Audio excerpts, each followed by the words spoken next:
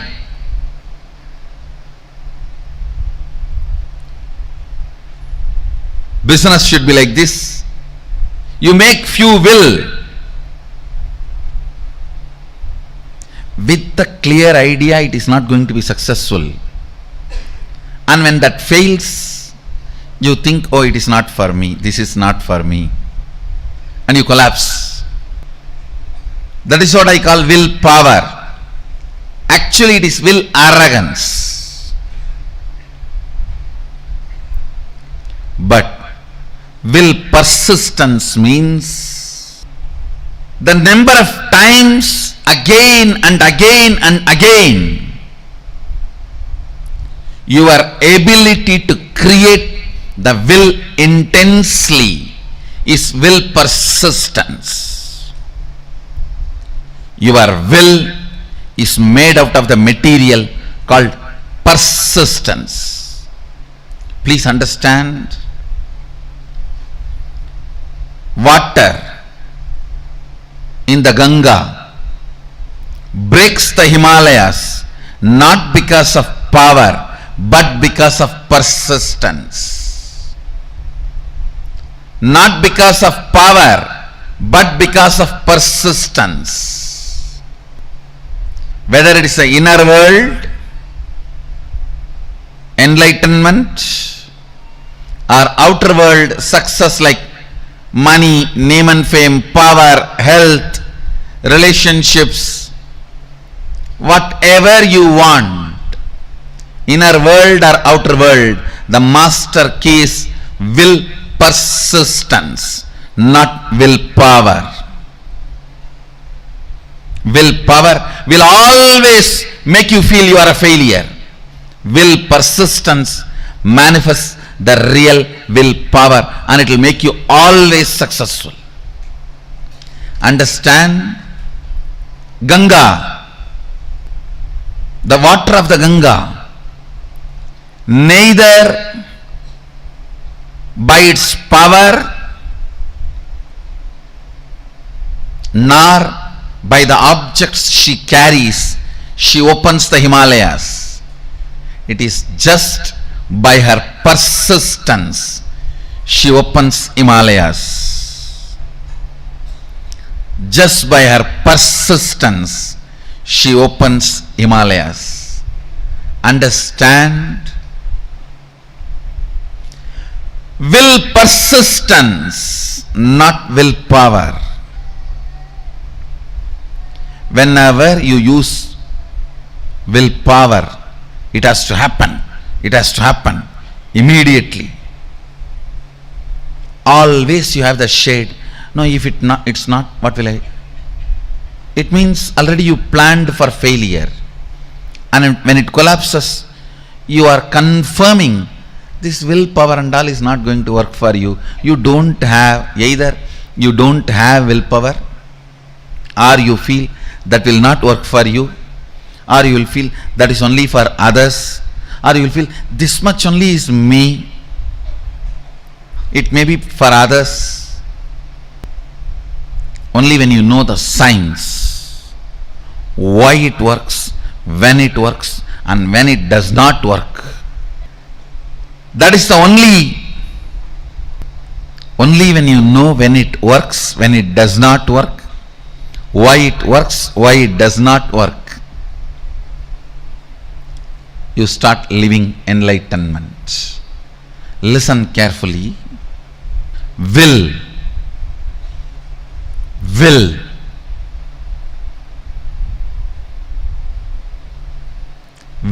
persistence means manifesting enlightenment and powers.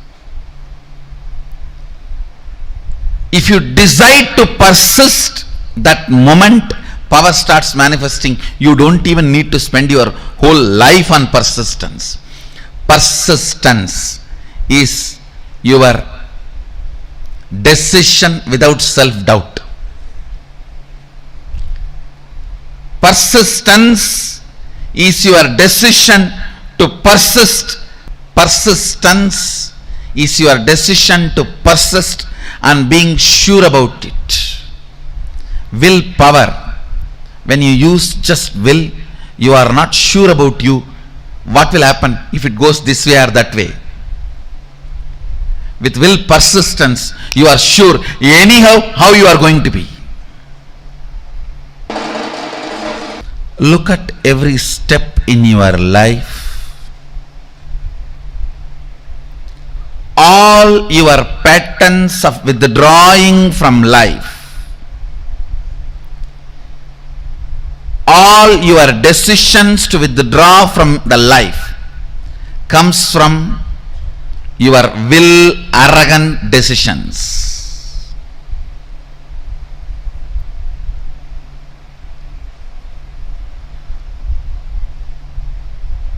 All the life involvement decisions comes from will persistence. I tell you,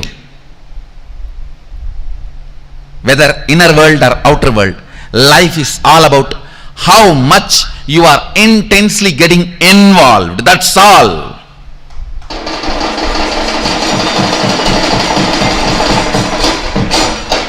The intensity with which you get involved with the life.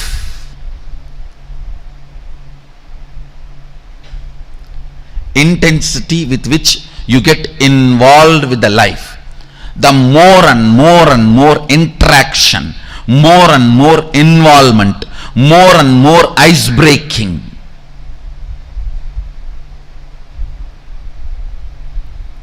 will persistence is all about life. Life is all about will persistence.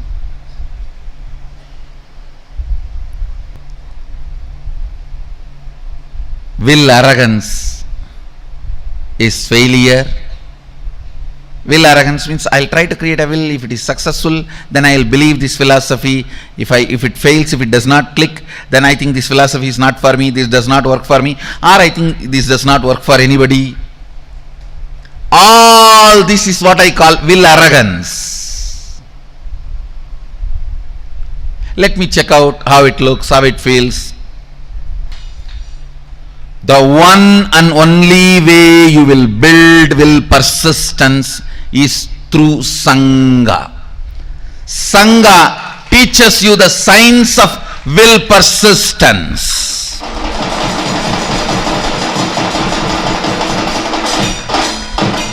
I tell you, stupid are those who say, oh, what is there in building temple outside? God is everywhere. And why do you put all your time, energy, money in all this? I tell you, when you build a temple outside,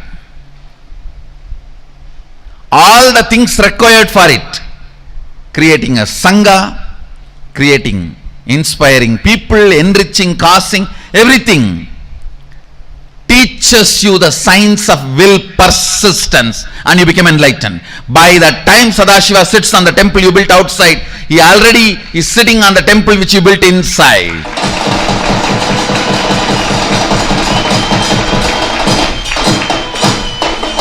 I tell you, anybody wants enlightenment, build a temple, you will have it.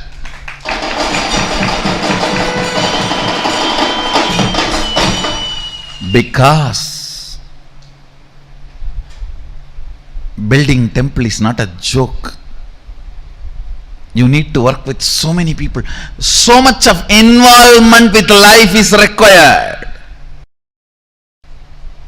And I also commit with you guys. Get involved with life. Get involved with Sangha in a very organized, systematic way. I am responsible for your enlightenment and manifesting powers. When I say I'll do it. When I say I'll do it. Will persistence does not take time as you think before practicing will persistence. You always think, oh God, will persistence means I have to persist whole life. Actually, your whole life is nothing but the moment you have in your hand. Persist in that few moments you have in your hand. That's all is required.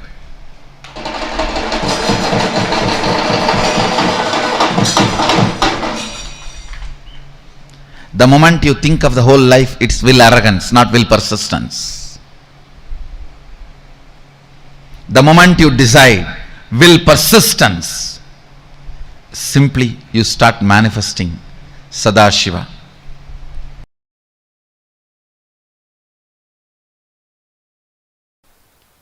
When I say the word will persistence, I do not mean you need to sit for years and years and years. No. It is a simple decision of more persisting. Listen carefully. Listen. This is the essence of the whole session. This is the will persistence means decision not to give up on you. Decision not to give up on your intention to be. Listen. There are only two parts in your inner space. One, will persistence. Another one, giving up. Either you give life to the thought current of giving up or to the will persistence. Your decision to give life only to will persistence and not to give life to giving up thought current is all I call will persistence. Listen.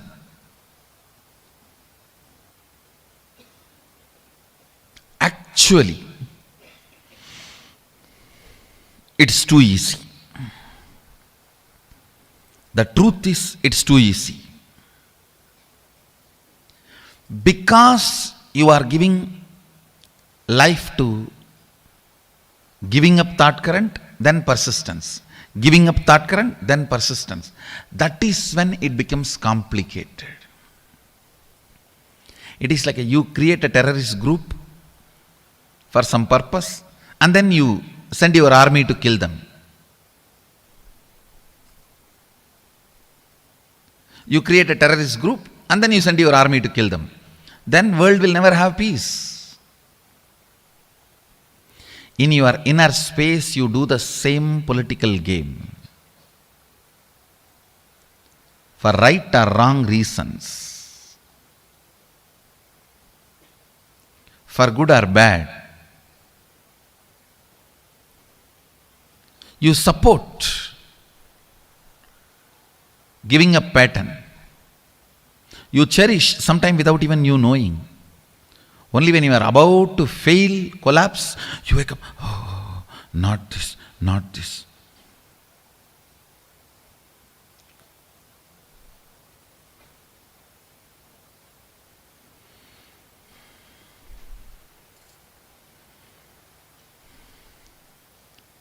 Having an alarm in your life to remind you and hold you without letting you fall is equivalent to having a guru.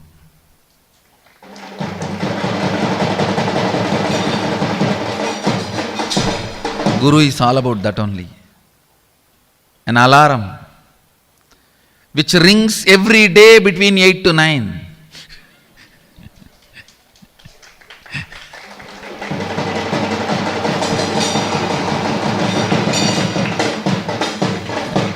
Reminding you constantly not to fall.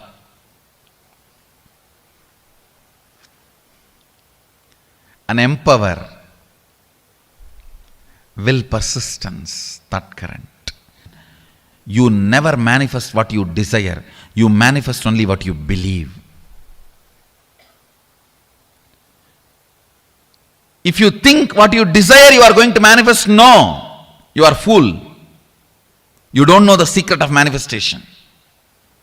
What you believe, you are going to manifest. If you believe your willpower is never going to manifest, it is never going to manifest. Your belief, your cognition, your perception, that is only going to become reality. Understand, an important thorn in the flesh need to be removed.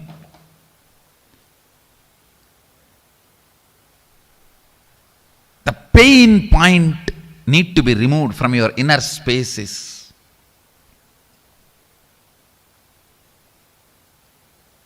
Will, arrogance, failures. All your failures, whether you prayed and did not get. You see, prayer is nothing but making a will. You prayed to God something and did not get it. Or you sincerely tried and did not achieve it. Or you created a space and it did not become reality. All this and all the pains accumulated around this is all about will arrogance. Listen, it is all about will arrogance. All your failures, whether you failed in your own sadhana, spiritual practice, or you failed in your prayers, you failed in your efforts, you failed in situations, relationships, life, everything is will arrogance.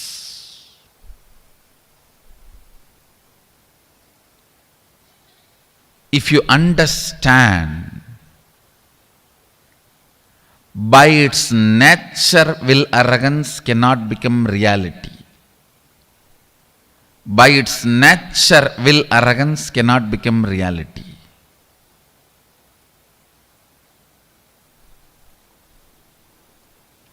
Only will persistence can become reality. So much of healing will happen inside you. Today I wanted all of you to do this as an assignment. All the situations you feel you have failed, frustrated, hopeless, list from the time you remember you. From the time you remember you, list and find out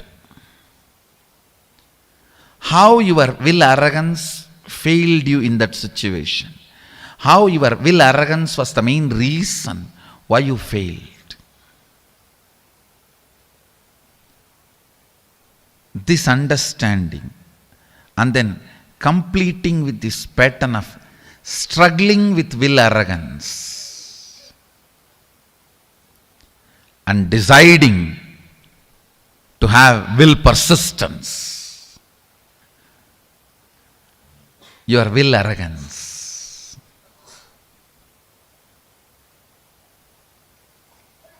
is the source of all the pains.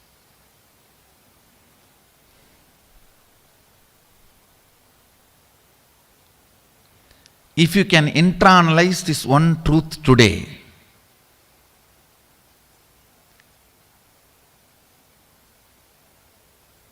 tons of past sufferings will be healed in you. I wanted all of you to do this as an assignment today.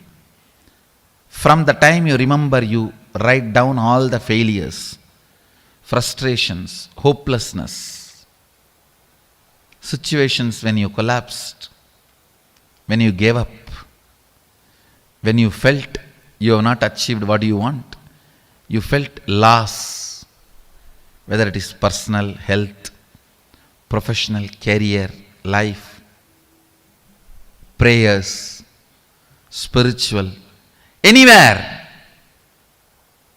pen down all the failures and analyze each one. How the will arrogance collapses you, fails you. Will arrogance means trying half-heartedly, failing, and then blaming yourself. You can never achieve it. Trying half-heartedly, failing, and blaming yourself, you can never achieve it. Vicious circle is will arrogance. Virtuous circle is will persistence.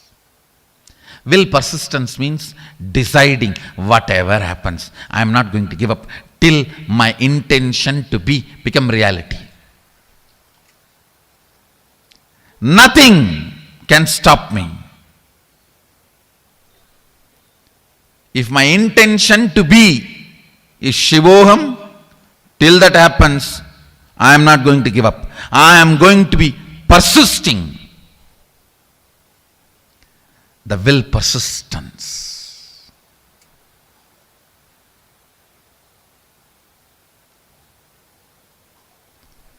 Whatever may be your intention to be, the moment you decide, will persistence,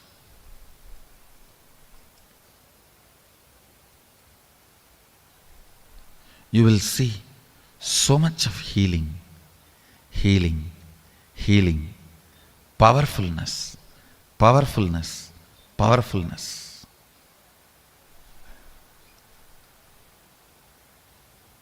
Your own voice sitting inside you and constantly teasing you, pulling you down, disrespecting you, abusing you, will just melt down. You don't have any other enemy other than your own will arrogance voice from inside.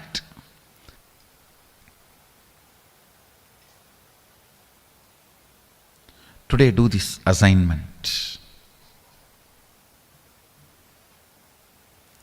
This ironing out will heal you so much. You will be ready to manifest all the experiences and powers of Sadashiva. Align here.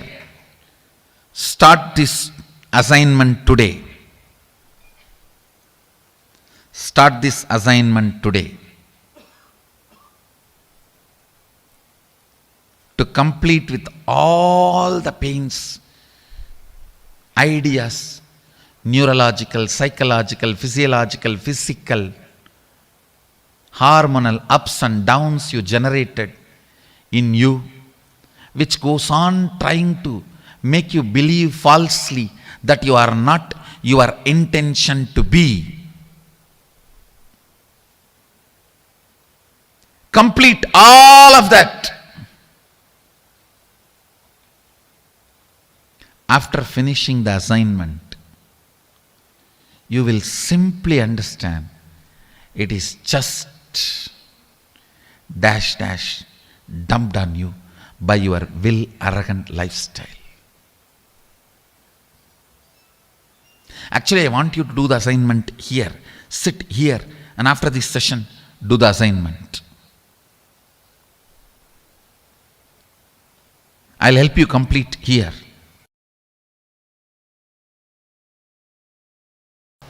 Bringing pure questioning back to your life, bringing seeking back to your life is what I call completion. Understand? It happens only by will persistence, not by willpower. Sometimes people come and tell me, oh, 10 years I had persistence. No, you had willpower. Persistence never brings you tiredness and boredom. You never had persistence. It was always will arrogance fighting and failing. Will arrogance fighting and failing. That is why you are feeling tired and bored. That is not persistence. That is will arrogance. You need to have right idea about your past. Only then you will make right decision about your future. Many times, The tug of war which you continue to have with your will arrogance, you call it as will persistence. No. Will persistence is different. Will arrogance is different. In will arrogance, every time you only fall into powerlessness and repeat the same stupid cycle. In will persistence, every time you are one step ahead. You are one step ahead. You are one step ahead. So you will never be bored. You will never be tired. Tiredness and boredom is the quality of will arrogance, not the quality of will persistence. Will persistence never brings powerlessness about you or about others. Will arrogance always brings tiredness, anger towards you and others. Will arrogance is different. Will persistence is different. Will persistence becomes will power, not will arrogance. Will arrogance becomes only will failure. Will persistence becomes will power. Will arrogance becomes only will failure. Will persistence suddenly makes you young and you start from the beginning. Come on, start 1, 2, 3.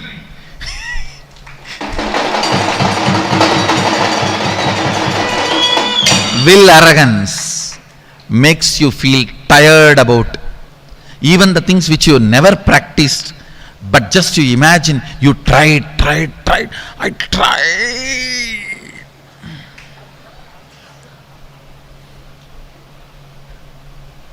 It means you just need kadka pudi. I tried. It is not coming. Will arrogance is different. Will persistence is different. Persist. Persist. Persist. Naham manye suveteti. Nona veteti vetacha. Yonastat veda tatveda nona vedeti vedacha. You may know something, you may not know something. Knowing what you know and knowing what you don't know is itself knowledge. Will persistence, will persistence, will persistence.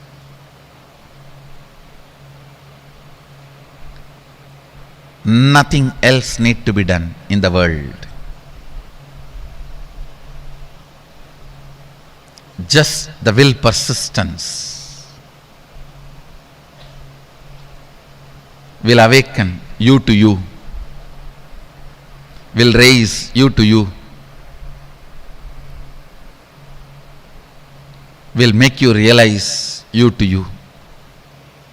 Naham manye suvedeti nona vedeti vedacha yonastat vedatat veda nona vedeti vedacha. More and more things you embody, more and more you will know.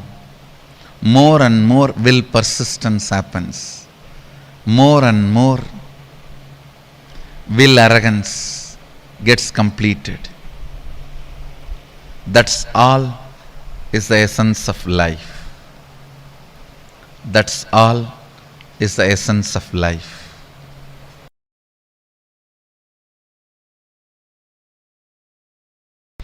At certain level,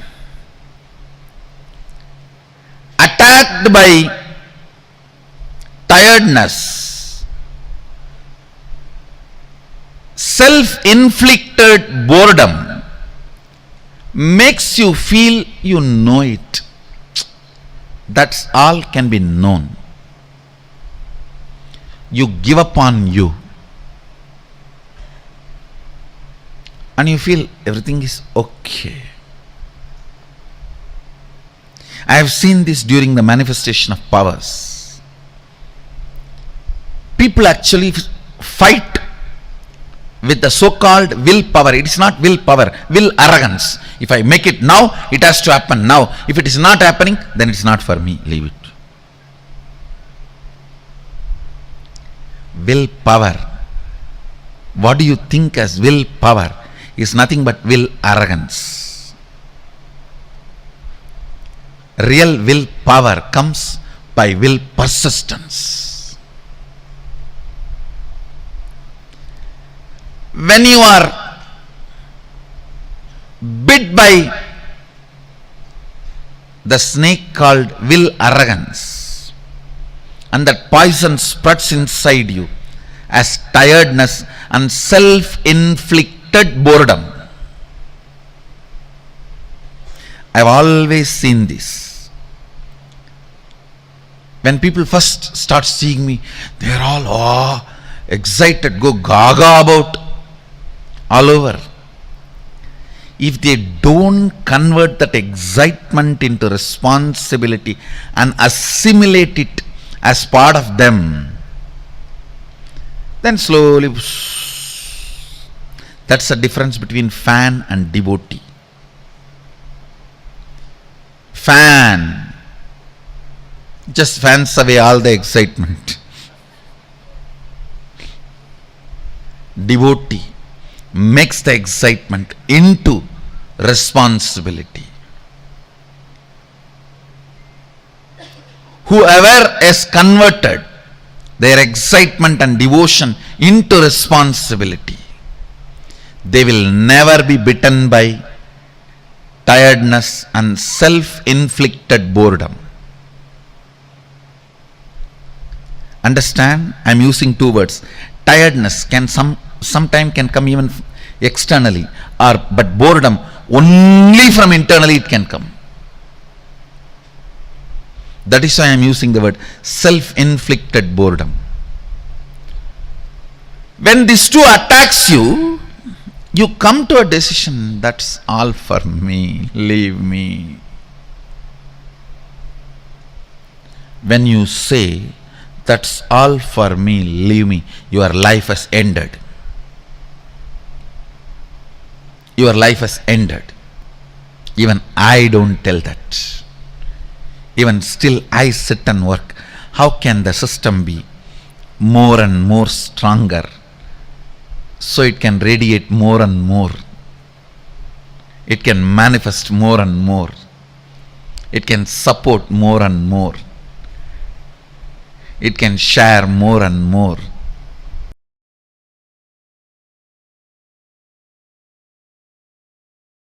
Intense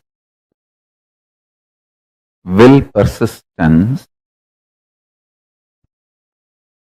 raises you from your Jakrat, wakeful state, to awakened state, from awakened state to alive state. There are 5 states of consciousness. Waking state, which all of you are now in. Above this state is awakened state, Turiya. Alive state, Turiya Atita. Below the waking state is dream state and deep sleep state. Listen. Waking state. Jakrat. In Sanskrit we call it Jakrat. English, waking state. Below this waking state is dream state, Swapna. Below the Swapna, deep sleep state, Sushupti. Sushupti, deep sleep. Swapna, dream. Jakrat, waking state. Turiya, awakened state. Turiyatita, alive state. These 5 layers or 5 levels of states of your consciousness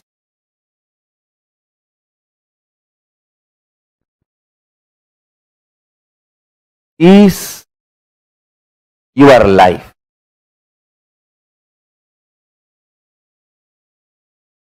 Intensity, intensely awakened state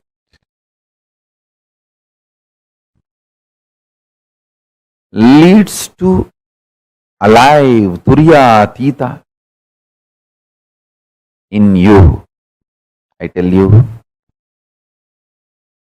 neither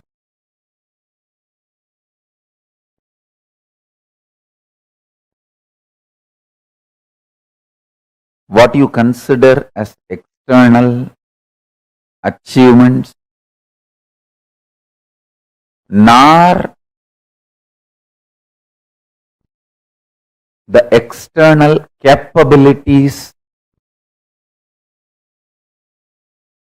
can define you. They can all be one of your glories, like one ornament, but they cannot be the definition of you. Definition of you is in which state you feel cute about you. Do you feel very cute about you sleeping all the time? Or do you feel very cute about your dream state? Do you feel very cute about your waking state? Or do you feel very cute about your awakened state? Or do you feel very cute about your alive, all-powerful state? In which state you feel very cute about you all matters. Stop wasting your energy in making others feel cute about you. Understand, the whole world is stupid, dash, dash, dash, frustrated, beep, beep, beep, beep, beep, beep, beep, beep. Understand? Nobody feels cute even about themselves.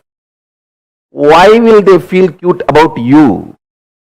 Just dump the shit of putting your energy and attention, time, treasure, talent in making others feel cute about you. Pooh.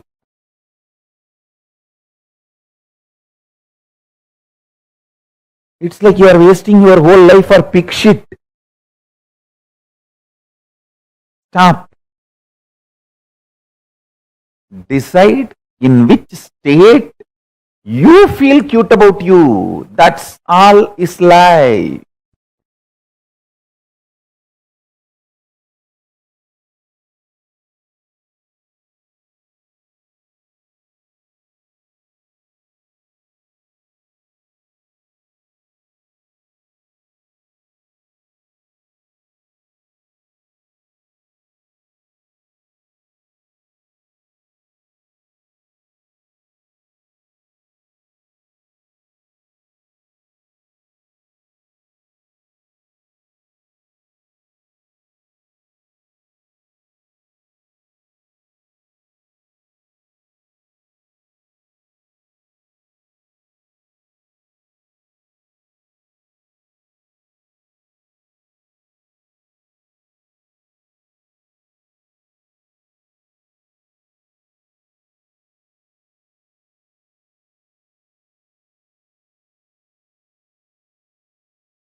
will persistence is more powerful than force.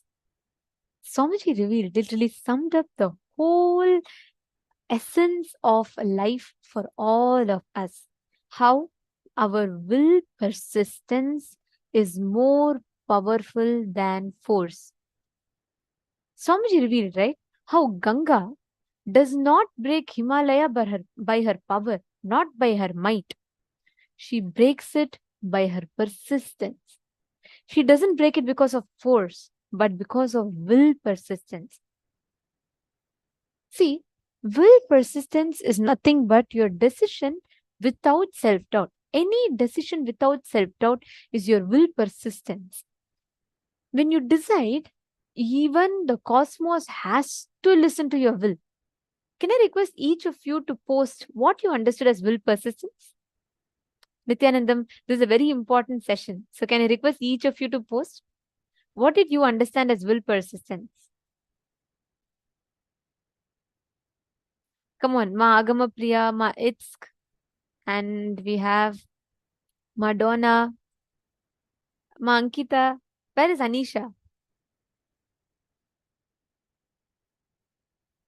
All of you could please post.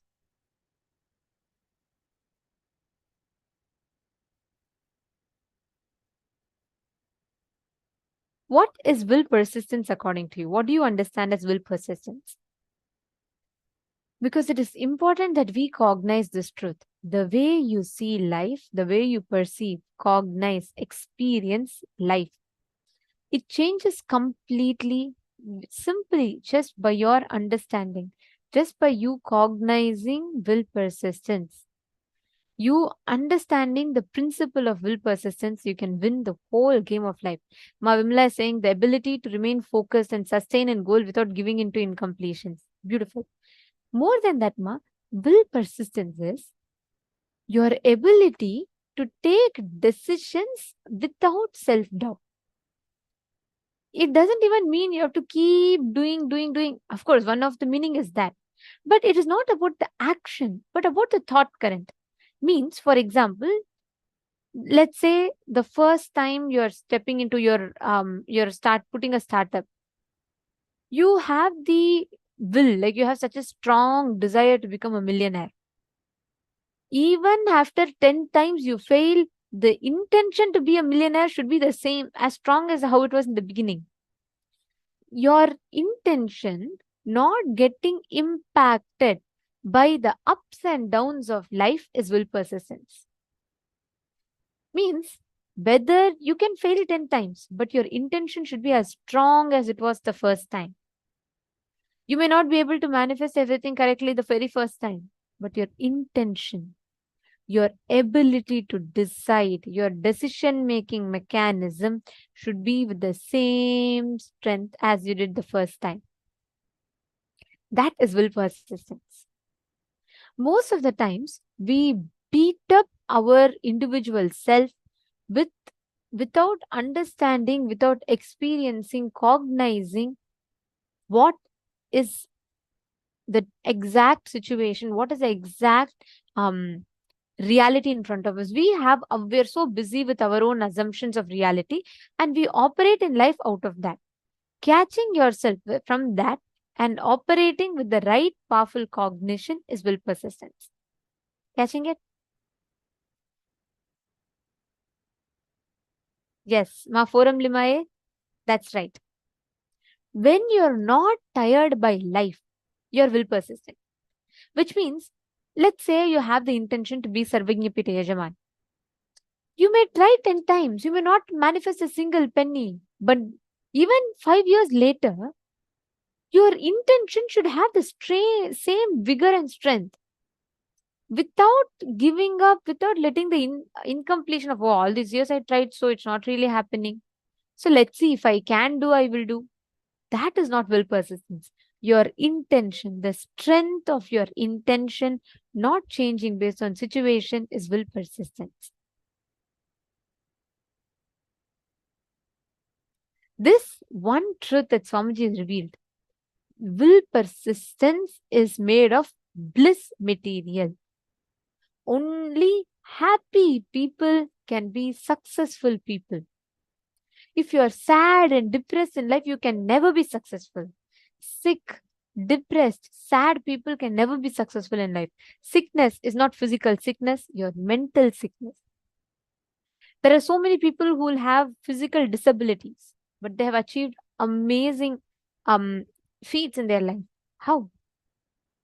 It is not about the physical sickness, it is about the mental sickness. Means many people have all the things needed in life. They have wealth, they have time, they have knowledge, but just because their inner space is not ready to take on responsibility, they skip taking responsibility. See, will arrogance and will persistence have different qualities. You will see many times the decisions that we make in life are out of will arrogance, not will persistence. Like, for example, tiredness is will arrogance, youthfulness is will persistence, boredom is will arrogance, energy to restart, to manifest, to claim, manifest the reality whenever you want is will persistence. Powerlessness and self doubt about yourself is will arrogance, powerfulness and you're experiencing completion with yourself and others is will persistence. Anger towards self is will arrogance. Immense love towards self and life is will persistence. Now, I request each of you to take a few minutes and you're going to be writing down all the situations in life where you took a decision. Let's say you decided this time I really want to be successful in business. You take a step. But you felt frustrated because the business never took off well. Take a few minutes, write down all failures that you experienced in life. You can just do it for yourself. Please write it down. You don't even need to show or post it in the chat.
slowly relax.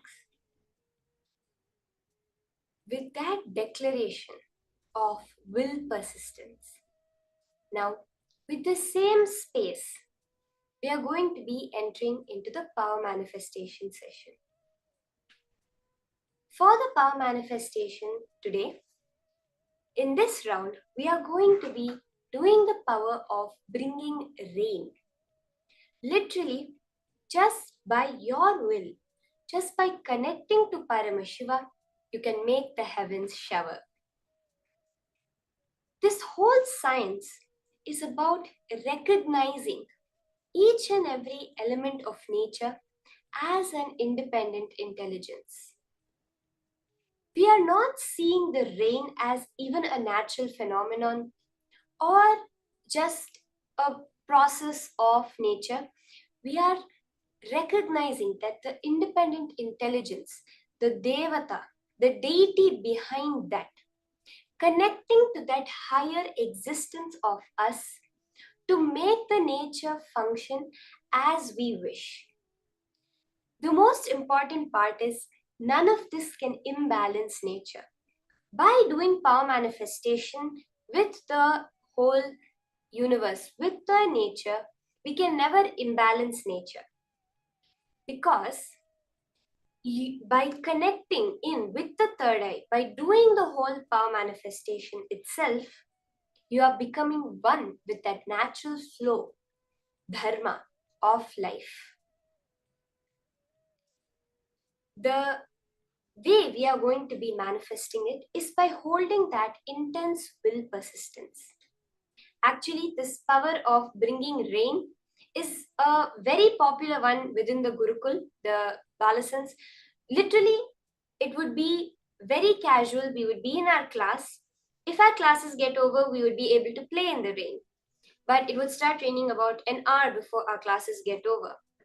So then immediately we would just say, "Oh, Varuna Deva, Indra Deva, please, 1 hour delay, we need to go play. We want to come and play in the rain with you. But we are in the middle of class." And that instant it will stop showering. Exactly an hour later, as the bell for our class rings, it will start raining again. So that was the way we connect with nature when you're in that space of oneness with the whole. All manifestation happens so simply. Let us see the pramanas, the Shastra pramana, for this power of bringing down the rain. All these pramanas are direct revelations from Paramashiva himself for giving us the clear-cut science how to manifest powers. This power of bringing down the rain is just a change in the inner space. As Swamiji says that the Pindanda and the Brahmanda, one end of the rope is the Pindanda, is the body that you perceive, and the other end of the rope is the Brahmanda, the universe that we perceive. When a small change happens within, immediately we are able to change the cosmos around us. When we know how to alter a slight mood, anger to happiness, anger to creativity within us, we are immediately able to change the weather around us from rainy to sunny or sunny to rainy. Let us now see the Shastra Pramana for the power of bringing down rain, connecting with nature. The Shastra Pramana for this power is from the Vijnana Bhairava Tantra, Sutra 113, Dharana 87. Sampradayamimam devi shruna samyak vadamyaham kaivalyam jayate sadyo netrayo stabdha matrayoh. Bhagavan Paramashiva says, "O Devi, listen to this sacred tradition. I shall reveal it to you vividly, completely. Just keep your eyes completely wide open. Do not see or perceive anything. By simply keeping it fixed with a steady gaze on the reality within. By this, the state of aloneness, kaivalya, the oneness that expresses as extraordinary powers, and experiences will occur immediately. Clearly, what Paramashiva is revealing is how, when we drop the border of me being separate from the universe, keeping the gaze on the reality within, the real truth of the universe, you are able to very clearly see how the whole universe is just an extension of you. The Apta Pramana for this power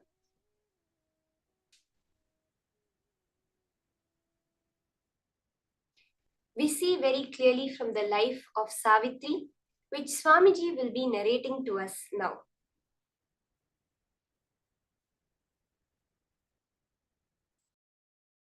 Power manifestation, enlightenment science of Hinduism is not just little peace and little bliss. No.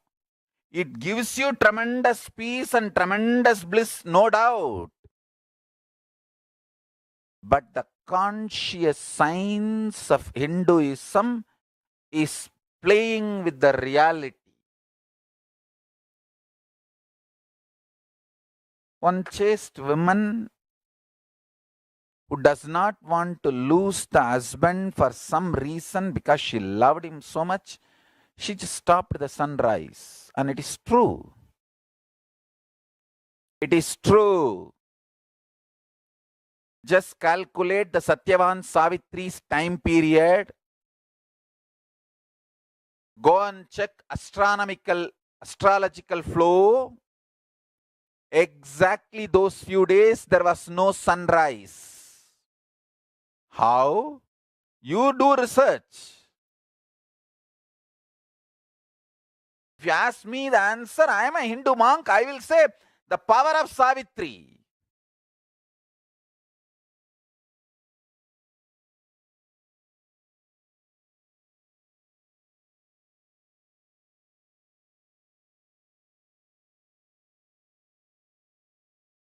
You can try to find out whether there was any huge dust cloud formed between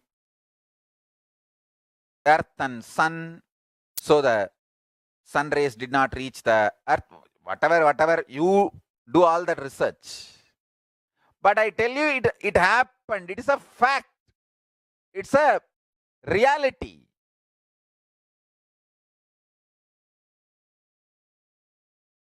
Savitri was able to stop the sun rays falling on the planet Earth for few days.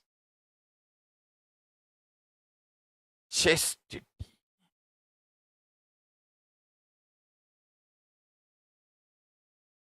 Tiruvalluvar, the great Shaiva saint, says, Devam Thoral Korunan Thozhuzhezhval Peyyana Peyyum Mazhai.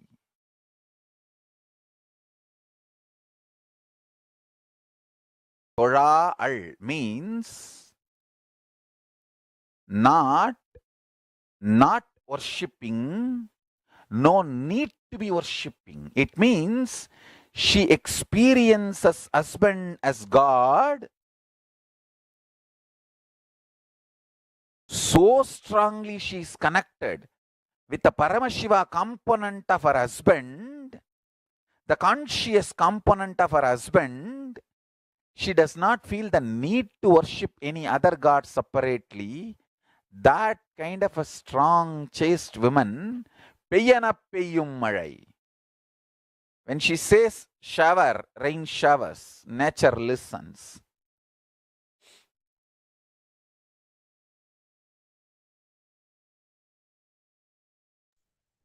So, as we just saw, Swamiji so beautifully reveals the science of how Savitri was able to connect with the nature just by her very existence. The one command she gave, the sun did not rise. The same way Swamiji has demonstrated in his own life during the program where a festival was supposed to happen and Swamiji stopped the sunrise, delayed the sunrise by almost 40 minutes. Let us listen to this incident also from Swamiji's own mouth.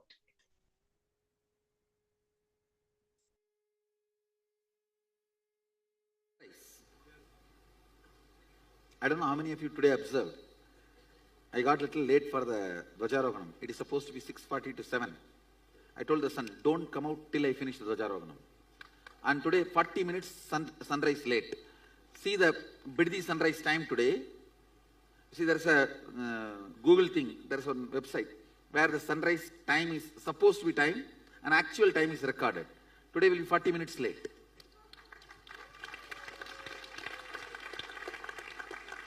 You want to see? It was actually only after I came out, finishing the Dvajarohanam, sun was even seen in the east. Not because of cloud. Cloud means he will be seen higher.